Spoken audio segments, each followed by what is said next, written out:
Welcome to Developing, Organizing, and Managing School Counseling Services and Programs, Week 5. We are going today go through a few different things, a little bit of a review, and a lot of talking about what is coming up in the final weeks of this class. So for the announcements, there's no discussion question this week, but the interactive report card summary performance profiles are due by Friday, June 13th. We will not Zoom on Tuesday evening, but if you have questions about this upcoming assignment, please know that I will be available from 6 o'clock to 8 o'clock and can help you. Let me know if you need some help or you want to jump on the Zoom. The discussion questions from week 4 were very, very good. As I wrote in the announcements, the different perspectives and examples that were shared will really be helpful to you as you step into school counseling roles, because you have a lot of you are really thinking about what you can do in certain situations, and you have a lot of knowledge, and I think a lot of that comes from reading the chapters in the book and from other classes, but it really is helpful to think ahead of situations that might occur so that you can, when those situations do occur, you have some experience with that. So thank you all for spending so much time with your responses and your posts, because those are really, really helpful. And one thing I wanted to mention, last week I couldn't remember the name of the program to help you pronounce students' names correctly, but it was called Flipgrid. And students click a link and they share the correct pronunciation of their name, and it was available to everyone. So this, I'm pretty sure, is a free service, but I do know some student management systems also have this capability. So check that out, because saying students' names is really, really important, and you need to do that for all of your students and be a role model for your staff. So this week our focus continues to be on data. We're going to review some of the chapters from last week. We're going to talk a lot about system changes and college and career readiness for all students. And then I'm also going to give you an overview of the final project tonight, so you can start thinking about that, because we do not have a lot of weeks left. So the interactive report card summary performance profiles that's due this Friday, you have to know where to find that big important data that are big ticket items, because if you can find something to work on in the school counseling program that also is something that is part of your building improvement goals, and you can show a change in that attendance, achievement, or behavior, your administrator is going to think that is really awesome, and he will love it, especially he or she will love it, and especially if it shows an improvement in one of those areas, that will be something to really promote and advocate for, that the school counseling program made a change in certain students. The other thing I would really tell you about that IRC summary performance profiles, as you're looking through that and seeing the data of your school, be specific. Don't just make some judgment calls without any supporting data. So if you think, one of the areas that you're looking at, make sure if you choose that to be what the school counselor is going to work on, make sure you always support that with some data, that it's really important to do that. Don't just guess and make some judgment calls of what you think is important. It's important to back it up. A review of the steps you should take. It's a 60-point project, and a lot of the points are going to be counted for the summary of your school and also what the school counselor is going to be doing. So when you go to that State Department of Education website and type in the name of the school, you're going to have to explore that quite a bit. look through different things, the academic progress, your school environment, student characteristics, review all of those tabs as well as the additional selections. And then that's what I said, you come up with some information, you draw possible conclusions regarding what the performance is at your school and the college and career readiness. And then you support that with literature, that that's something important for school counselors to get involved in. Make sure that you're selecting, the school environment, student characteristics information. What trends do you notice? Does it have anything to do with graduation rate, dropout rate, truancy, attendance, mobility? We also looked at the survey from last week, and there were some different topics in there that you might want to use. So summarize that information and express what it could mean about the environment of your school. And this is again where you might make some assumptions, but then back it up with some research why it's important for school counselors to focus on that. And then you'll use that data from the above sections. You'll identify one factor that could potentially impact the student learning, achievement, and graduation rates, and then link that factor to literature on why it's important and discuss how that is going to negatively impact a student's learning. And then the last part is really important because it's what would you as a school counselor do to help improve that factor? What resources would you integrate? We're going to share a lot of resources tonight, but there's a lot of resources in the Hatch Heartline book. There's also different things that you can Google and find different resources. So make sure you're very thorough in explaining your rationale and support it with literature and fit it in with the role of the school counselor. And as I said earlier, I will be available Tuesday night if you need any help with that. So the breakdown for points, again, APA style, make sure you have the correct margins. Make sure you're using headings. All of you are doing much better with that. Make sure you have a title page, your font style and your style, your references, and very few errors for if you want 5 points for the APA style. English language, make sure your grammar, spelling, sentence structure, and punctuation are good. Make sure your organization with an introduction and a conclusion. Make sure you have transition statements, to kind of tie it all together. But more importantly is that you have, your introduction and your conclusion, and then that you have different headings for the content of your paper. So these three things are more important. These are, the first one is that holistic summary, like looking at all the data for your school, kind of come to some conclusions that you also get supported by literature to figure out what is going on in your school. Are there trends? Are there things that you see in the different areas of academics, in attendance, and in behavior? So then present that summary and also some implications. If your graduation rate is not very high, what are some implications of that? What are some things that you feel like the school environment is contributing to those things?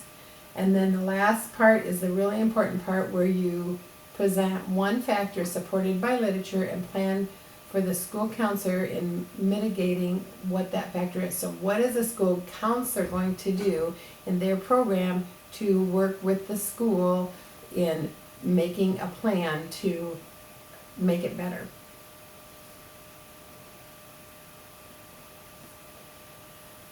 Because as you're using that data, you need to know a lot of different things, and you need to know the different kinds of data, how you're going to evaluate different interventions for the students, but you need to know the different kinds of data because it's really important that you know which ones are going to be more important in what you choose to do for your project and what you choose to do for the final project. So school counselors obviously contribute in a lot of ways toward the goal of every student's achievement. And that process data, perception data, and achievement and achievement related data are all really, really important. And we're going to go through some examples. So the participation data That's the simplest one. It's who, what, where, and when, and just how many kids did you meet with, how many times did you meet, and what did you do, right? How many students in the small groups did you meet? And that's important because you need to be addressing the numbers of students that you meet with, but it's not as important as some of the other data, such as mindsets and behavior data.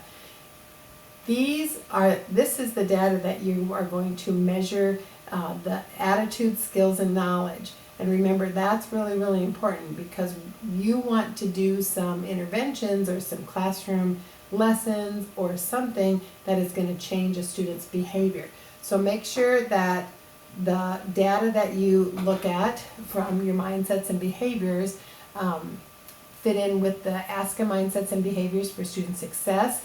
And then how did the students change because of what you did with them, either in a lesson, in a meeting, or an activity.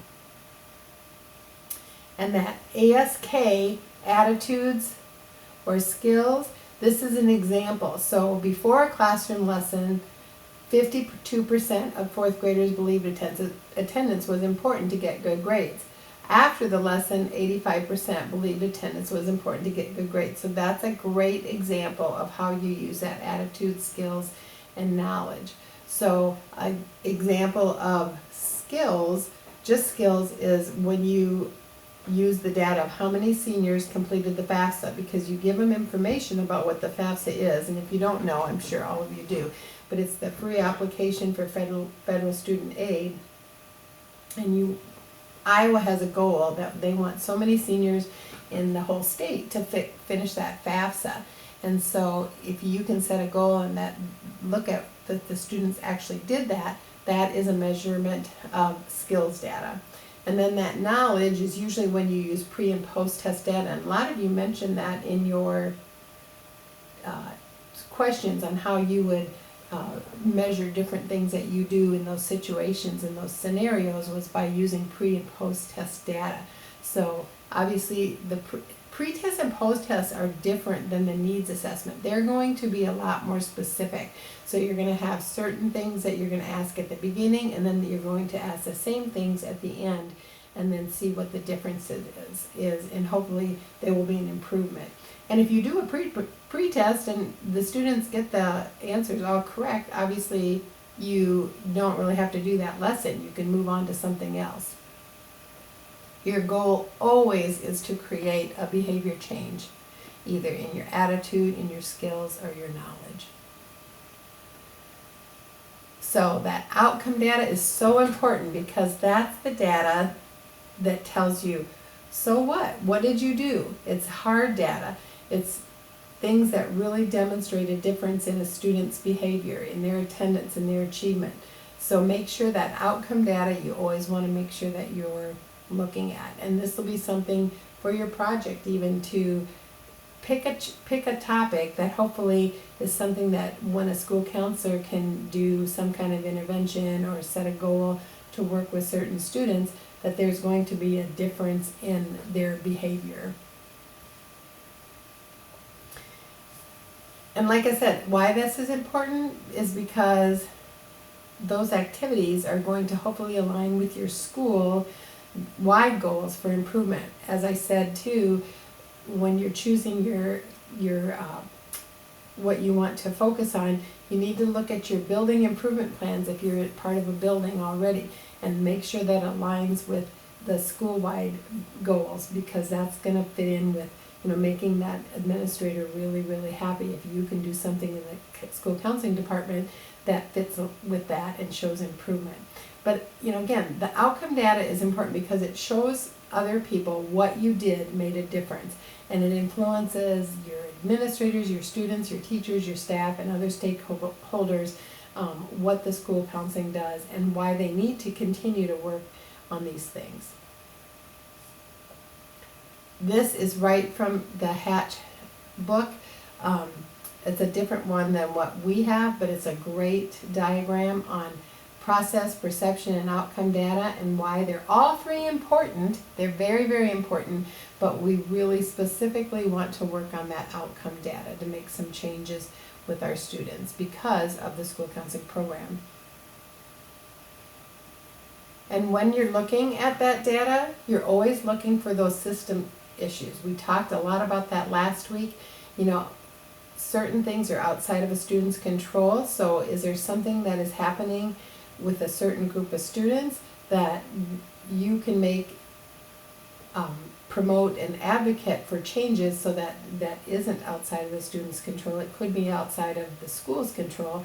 It can be either school related or family related. But systems related issues are really, really important because there are so many different things that we do in our schools that we do because we've been doing them for several years. And you as a school counselor need to come in and look at those issues with fresh eyes and say, oh, have we ever thought about trying this? And then you need to show that there's some data supporting that a change might be helpful for certain groups of students. This school data summary is a really helpful template to help you with reviewing what your school improvement plan is, what your school data says, and then what other data resources that you might have. So we're going to go over that more thoroughly for the final project. But this is something that if you're looking at who is your person in the building that can help you, and you might have a person designated just for data collection and sharing data, but you also might have certain people, you know, maybe in the math department who can help you find things, or maybe it is somebody in your AEA that can help you find some different data sources, because a lot of schools have a lot of programs, either their student information programs or other things that they can look at to find data, and it can be right at your fingertips. And school counselors need to know how to get this data, and they need to know how to use it, and so they can make interventions to help students improve. And then the Tier 1 action plans and the Tier 2 action plans are going to be important for you to be familiar with. And these templates come right out of Trish Hatch's book, and they include several different things. Several things are very similar in the Tier 1 and Tier 2 action plans, but there are different things in the Tier 2 because those are going to be more intentional. The Tier 2 action plans are going to be for those students who didn't quite get it on the Tier 1. That Tier 1, remember, is for all students. So make sure you're familiar with the Tier 1 and the Tier 2 action templates. How do you look at the process data, how you look at the perception data, and the outcome data. And remember again, that outcome data is the most important. You want to see some changes. We talked a little bit last week about equality versus equity and the intentional school counseling for systems changes. School counselors really need to be looking for different things that are so making sure that all students get the same opportunities. And many of you have probably seen this diagram before, the equality versus equity, where in the very first picture, the three students, everyone benefits from the same supports, and they're all being treated equally, which is great, except that we know that some students need different supports to help them be more successful. So in the second picture, where the tall person doesn't need supports, that person is already good to go. The other two need a little bit extra, and the last, the one on the right side needs a lot more support than the one in the middle. But the third image is what you really want to strive for, because that is where you don't have any supports or accommodations because the barrier was removed, and that's what you really want to work at and really strive for as a school counselor. So the definitions, achievement gaps, you're looking at the data and you're disaggregating it to see if there's achievement gaps between the different groups of students in your schools. You're looking for disproportionality, and again, is there some students doing, taking higher classes than others, and why is that? What's the reason for, certain groups taking, more AP classes than others? Look through look through that data and figure out, make some assumptions, and then find out, looking through a little bit more specifically. And we talked about the equality and the equity, but you're always looking for inequity. You always want all students to have the same opportunities. So you look for those opportunity and resource gaps and make sure that all students are able to get what they need to graduate high school and have a plan, whatever that is, to be successful adults. So this is another thing, just a sheet that you can use to brainstorm, what is the need? Is there something that you need more students to participate in AP classes, possibly?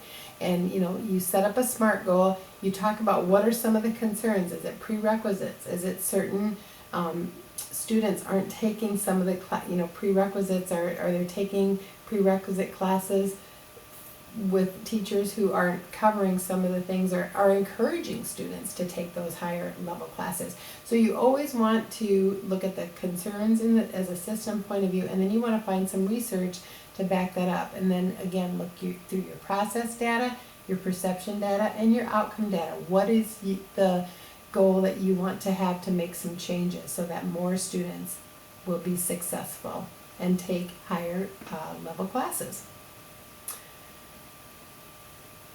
The social justice advocates resources, these are important to be familiar with.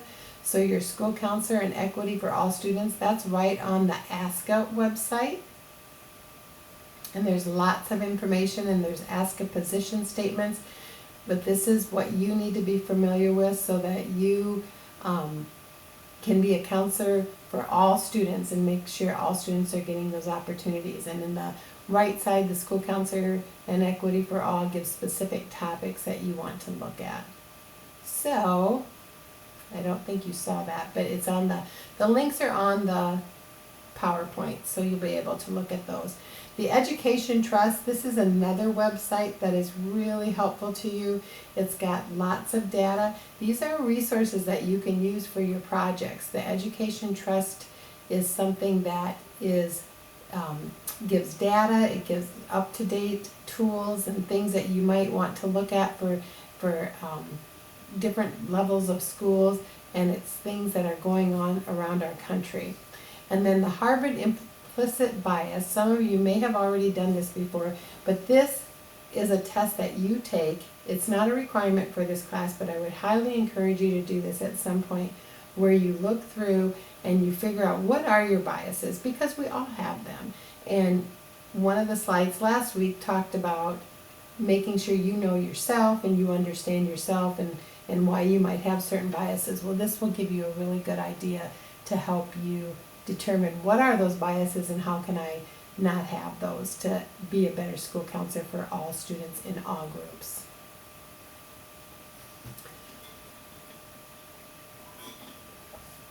The next section we're going to talk about is the college and career readiness. So there's a lot of debate right now, and there's a lot of students not heading right to a college after high school, and that's okay. We're talking more about college and career readiness. We want to make sure that all students have the skills to go to college if they want to. We don't want them to take remedial classes. We want them to be prepared to choose a path that they want, that they are passionate about, that they are that they have the skills to learn about, and we want to make sure that all students know how to do those kinds of things. And so, like I said before, it's a pretty hot topic because not all students need to go to a college, but college does encompass 1-year programs, 2-year programs, 4-year programs, and most careers and jobs will include some kind of training. So even apprenticeships are considered college, and you want to make sure students know what their options are, and you want to make sure that they are going into something that they fit with that career, and that they're going to hopefully really enjoy working in there. So there are some tests for 4-year colleges. that you all are probably familiar with, the ACT or the SAT. The ACT is something that most students in the Midwest take. The SAT is something more on the East and West Coast take, but the score can help you pretty much anymore. It helps with some acceptance into college, but it also helps with scholarships. Ever since COVID, the ACT or the SAT has not been required for a lot of colleges, but what the admission folks have told us is that their scores, if they're high enough, they can be helpful for scholarships. And then other testing that you can do to help students is the ASVAB. And if anybody, this is the military or career exploration test. It's the Armed Services Vocational Aptitude Battery, and this, we used to encourage all students to take this, especially if they didn't have a clue on what they wanted to do after high school. And even if they wanted to go to college, they could still get some really good information about what kinds of areas they are strong in and what kind of areas they might not be as strong in. So make sure you are encouraging all students to, find a path that is going to help them be successful, that is going to help them, do something that they enjoy after high school, but you also need to make sure that they're prepared for that and that they know what steps they have to take. So some of you might think that college and career planning is only for high school students, and obviously this is not true. We have to start in the lower grades, and the next couple slides are a lot of different examples, and we're not going to go through all of those, but you always have to make sure that you're sharing information at all different levels in different developmental stages of the different kinds of careers that are available.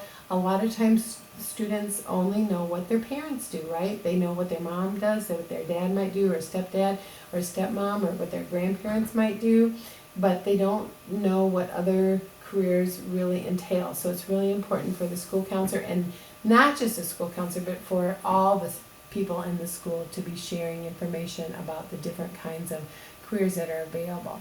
So career assessments, career fairs, and job shadows, we're going to talk a little bit more specifically about them.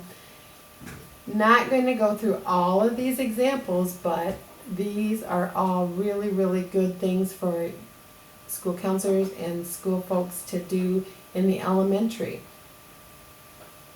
Lots of elementaries have career days, and they still have people come in to talk about different careers, and just making sure that elementary students are aware of all the different kinds and the different categories of careers are really important. And like I said, these are a lot, and these are things that you can, some of the interventions might cost, or activities might cost money. That Pause in Jobland is really good, but it does cost some money for your school to do that. The Zello, I think, that's a great program. We talked a little bit about that in the discussion questions. That costs money, but it's a great program. But one of the things that doesn't cost any money that I love is at the end of the school year, the seniors, last day, they go to their elementary schools, and we also go to our middle schools, our junior highs, and in their cap and gowns they walk down the hallways. This is a great activity to, again, promote graduation, promote that students, have a goal to get to, that they're going to walk through that elementary or middle school someday with their cap and gown on and be a graduate. So lots of activities, like I said, I'm not going to go through all of these, but I want you to spend some time looking at them on the PowerPoint. There's lots of programs out there. There's lots of lessons that you can do to help middle school students become more aware of the different careers that are available to them. And in Iowa, I know somebody mentioned this in the discussion question, that all 8th graders are required to do 4-year plans. And so you have to start, first of all, giving them some information and giving them some assessments, and then they do a 4-year plan, and they pick classes and different areas of emphasis in high school that are going to help them get to that plan. That changes every year, obviously. Sometimes they come as freshmen, they change it. As sophomores, they change it. Juniors, they change it. And seniors, they change it. And that's okay. But you do have to help students make sure they at least have a plan and then look at it every year and reevaluate it. So like I said, middle school things, there's so many different things. There's other, a lot of middle schools have career days and they have career speakers. You also incorporate a lot of what you do in your science classes. You talk about, science careers in science classes. You talk about careers that in English class, you talk about careers that need good writing and how to, promote good different things that you learn in the English class. So there's just lots of things that you can do in the elementary, the middle school, and then obviously the high school. There's a lot of things that you can do. And here's some really good resources. We, college fairs and career fairs. We also we had career fairs, but we also had skilled trades fair where we just brought in different folks from the skilled trades, and that was really helpful for students because a lot of times they aren't aware and they don't know what's all available. That is mostly the case for all students, even in high school. They're not aware of what's out there. So that's why they have to do the assessments to figure out what are their strengths, what are their likes, and then try to find a career that matches that. And there's so many programs out there that will help you with that. So make sure, again, you're using the different resources that are listed. These are some great resources that you can use for your assignments as well. I want to put a plug in for the ICANN and the NCAN. Iowa College Access Network is, if you're a high school counselor or even secondary, any secondary from middle school, or they're even starting to reach to the elementaries with some curriculums, is a great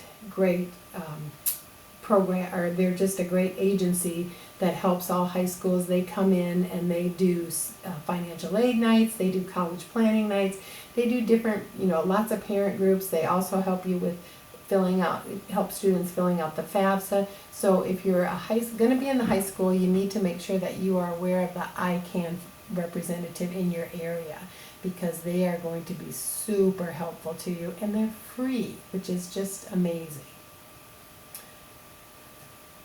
So NOSCA has 8 components of college and career readiness, and these are all tied in. A lot of the things that we just talked about with some of the activities, but you want to make sure that what goals do you have? How do you plan for that in your high school classes? How do you get experience in extracurricular activities? If you want to do something in music, obviously it would be helpful to be in band or in chorus. You need to make sure and select, explore, the different careers and the colleges. So many students will have a college in mind because their parents were fans of that college, and they won't do any exploration, and then they go to college and they hate that college because they've never visited it except for to go to football games. So you really need to encourage students at different levels to explore the different colleges and the careers, and then use the assessments. Make sure that they are going to also talk about how much colleges cost, if that is the option, because it is expensive, and you need to make sure families are aware of that, and that there's options for paying for college. And like I said, some of the apprenticeships, some of the 1-year and 2-year colleges, in Iowa, there's programs, Last Dollar Scholarship, that help students with those programs, and you don't have to pay anything. So students also need to be aware of the admission processes. Some schools you have to have a certain GPA, or you have to have certain classes to be admitted. And more elitist colleges, more competitive colleges, obviously they're going to look at a lot more different kinds of criteria. So always looking at that transition as well from every level, but even the transition from high school graduation to college enrollment. We used to bring in the 3 state university college admissions counselors at the end of the year for our seniors to make sure they were prepared, especially if a student is a first-year college student and they don't have any experience from that. They have no idea what to expect. And even if a student does have parents that have gone to college or siblings, they still need to know those steps that are going to happen after graduation when the school counselor isn't going to be available to them. How do they go to college and have the resources that are available? We also used to bring in our community college admission counselor folks to help, because we had a lot of students who go to community colleges as well as the four-year colleges. So these resources are also very helpful, and you can use these for maybe some interventions for your projects. If there's, if students need help in doing some of the career and college exploring to know what their options are, there are 3, again, in elementary, middle school, and high school. A lot of those, the information from the previous slides are in these handbooks, but they're handouts, but they're really, really helpful. So make sure you look at that. So a big question is, what about if you have a student who just has a very unrealistic idea, and you are going to have those students, and you have to be honest with them, but you don't want to be a dream squasher, because we've all heard stories about, well, my school counselor told me that I'd never make it in college. And obviously we never tell students if they're going to be successful in college or not, but we're going to help them plan each step of their path and know what they need to have strengths in, and what they need, meet certain criteria to be successful. And then again, don't be a dream squasher. Don't tell them they're never going to be able to do that. I've heard so many stories too where people will say things about a career that they have. Well, that's not a very good career. You're never going to be successful in that, or you're never going to make money, or you're never going to get a job. Don't be a dream squasher. Just ask lots of questions. Give them the research and have resources, and then have them research and find out what is the predicted jobs in that area in 5 years and 10 years. I always tell students as well that they are preparing jobs right now for careers that aren't even made yet, because there's so many different things with technology. A lot of times the careers that they might be working on aren't even in the job book, because they're not developed yet. So make sure you're helping students being honest, but also making sure they're doing the research and using the resources to come up with the ideas of if they are going to be successful in a certain career or not.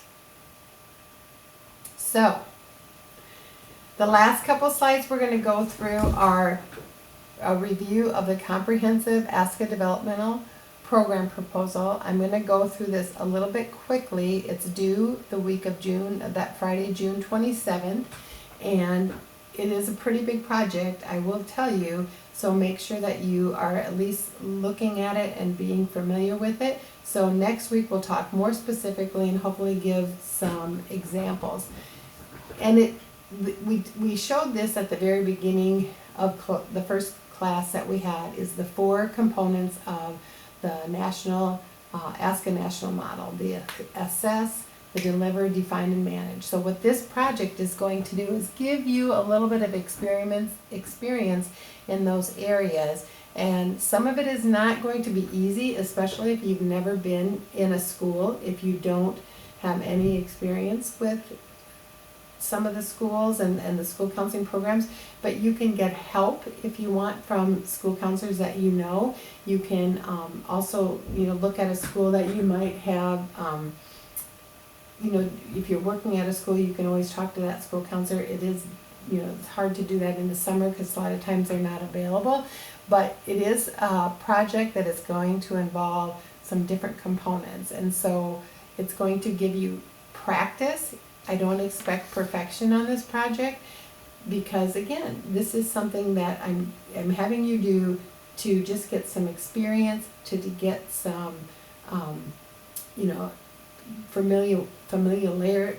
being familiar with it, with the different components, and I'm going to be more focused on the end results and the summaries that you do. So you're going to analyze a school program. You're going to use the evaluation tools and the components that I share with you, and you're going to create some not really a total program, but you're going to create some of the components using like an action plan, using that ASCA model, using some research-based strategies, and include effective programs. So you can use a lot of the resources that have been shared in class. You can use resources shared in the Heartline Hatch book. You can use other resources that many of you have already shared in your discussions and other papers. So the first part is you're going to analyze a current school counselor program. So if you are lucky enough to be entering a school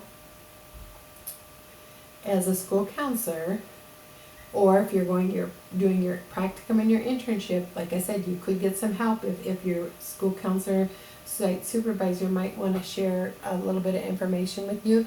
But you're going to actually go through and fill out the ASCA School Counseling Program Assessment Tool. You're also going to fill out the School Counselor Performance Appraisal.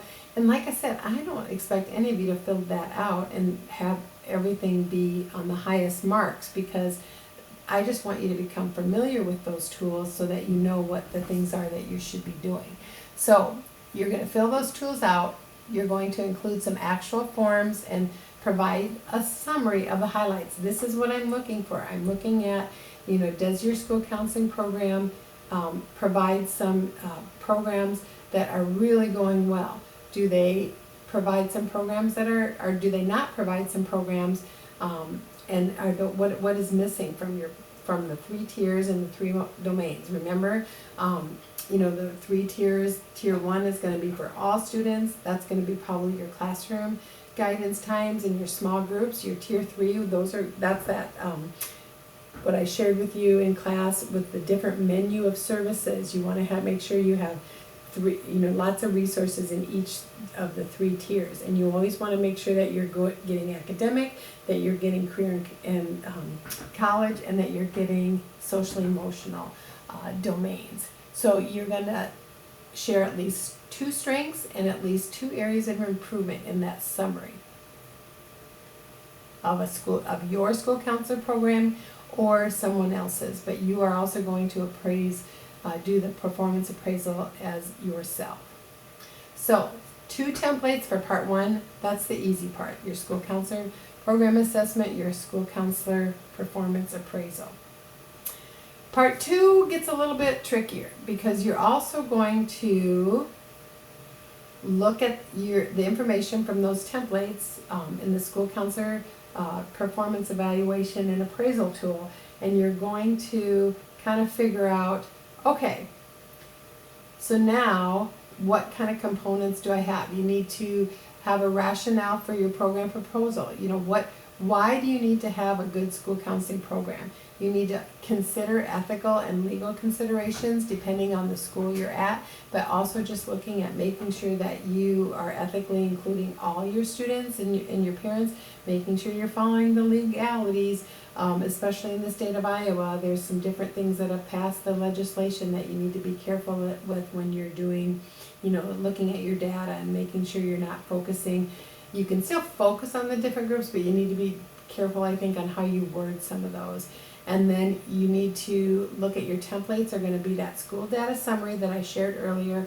You're going to actually make an annual student outcome goal plan, which you can use information from your needs assessment. You can use information from, the IRC project that you just did. So you can hopefully, we talked about that a little bit. Hopefully you will use those other 2 assignments to continue working with, what you want to end up with using in your school counseling program, but you don't have to. So make sure that you are aware of that. And then, like I said, that classroom and group mindsets and behavior action plan. I'm going to have you fill out some action plans, because I think it's important just to be familiar with that. Again, you don't have to fill those out perfectly, but I want you to fill those out so that you're familiar with them and that you know how to do them and what to look for. Because after you fill out these templates, you are also going to develop some goals, and you're going to develop those goals looking at, the ASCA mindsets and behaviors, your school data summary, your annual student outcome goal, and then you're going to make a behavior plan using and an action plan using those things. So that's a really brief discussion. We'll talk a lot more, like I said, next week about this, but it's worth 100 points. So it's a big project, and you really want to make sure that you know all the different ways that you can get all the points. So APA style, easy 5 points. English language, easy 5 points. Organization, easy 5 points. 20 points is going to be for when you look at when you do your part 1 and you look at the school counselor program, the school counseling program, and do that evaluation and the school counselor appraisal, and you are going to list you're going to share a lot about the school counseling program, and then you're going to share 2 strengths and then 2 areas of improvement, and you're going to talk a little bit about those, and you're going to share why are those things important in the school counseling program, and provide some data or some references to support the 2 strengths and the 2 weakness areas that you want to work on. And you're going to, like I said, write that up in a summary. That's going to be a huge part of 40 points for writing up writing up the whole evaluation. And some of you are going to have to get a little creative with this, because if you have not been in the school counseling program and you're not very familiar with it, you're going to have to get a little creative. And I'm not going to go and check on these things, but I just want you, again, to be familiar with them, fill them out to the best that you can, and figure out some different strengths and some different areas of improvement. So then 25 points, the next 25 points, this is going to be really important, because this is when you're going to really connect the dots, and you're going to present that whole comprehensive plan using the goals, keeping in mind ethical and cultural considerations. You're going to make sure you address that you looked at school data summary, what students need certain, what gaps did you find in your school data summary where certain students aren't getting what they need. You're going to provide an annual student outcome goal plan, which may also go with your building goals, and you want to combine those and always look together, making sure that those are in the same, kind of intertwined. And then you're going to fill out that group mindsets and behavior action plan. So you're going to pick a specific activity or a specific goal and activity to fill out that classroom and group mindsets and behavior action plan. So you're going to need at least 5 academic references. This one I'm going to be a little bit picky on, because I do think it's really important that you have some good data to support all the different things in this project. And then you're going to get 10 points for just completing all the templates. And again, including those in the project. So you complete them, you include them in the projects, but it's not something that needs to be filled out absolutely perfect, because some of you aren't going to be as familiar with them. But by the end of the project, hopefully you will be a little bit more familiar with them and be able to use them. And when you get into a job, you'll have the information and the knowledge. So how to prepare: you're going to complete that school counselor program assessment and complete the school counselor performance appraisal. You can use data from the IRC summary that you did. You're going to complete that school data summary. You're going to complete an annual student outcome goal plan, and then complete the classroom and group mindsets and behavior action plan. So those are the different steps. These are other available resources that you can use, but they are not required for this project, but they are great resources that you might want to look at. If you have a goal for, increasing your school counselor at your school, you might, use that use of time 5-day calculator, where you every day you document what you're doing, and it comes out in, if you're doing actual school counselor duties or if you're doing non-school counselor duties. An annual calendar is such an important thing for you to fill out, and there's lots of examples and different ideas that you can use from the text in the Hatch and Heartline book. An annual administrative agreement is something you need to do every year with your administrator. And then the Tier 1 and Tier 2 action plans we went through, and always keeping in mind ethical standards. Those are just other resources that you can use as you finish this project. So, week 5, no discussion question this week. You need to read chapters 8 and 9 of Hatch and Heartline. And then the IRC summary assignments are due Friday, June 13th. Next week, we will Zoom. We will have a discussion question, and you need to read chapters 10, 11, and 12, which is a lot of chapters, but there's a lot of examples in there. So make sure you're looking at those and really, using those examples in your projects and figuring out what you want to do. Also bring questions for the final project.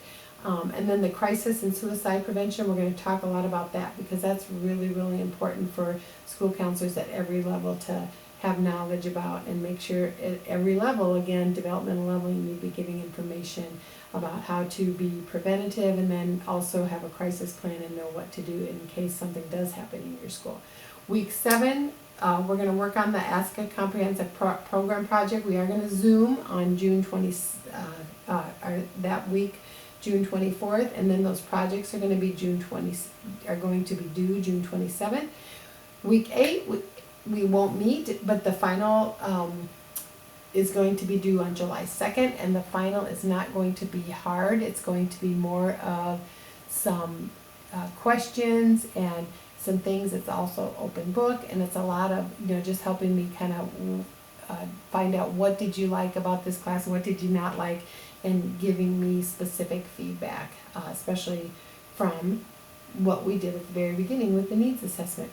So that is it for this week. We are almost done. We have only a few weeks left. So I hope, if you have questions, don't hesitate to let me know, and we will see you very, very soon. Thank you.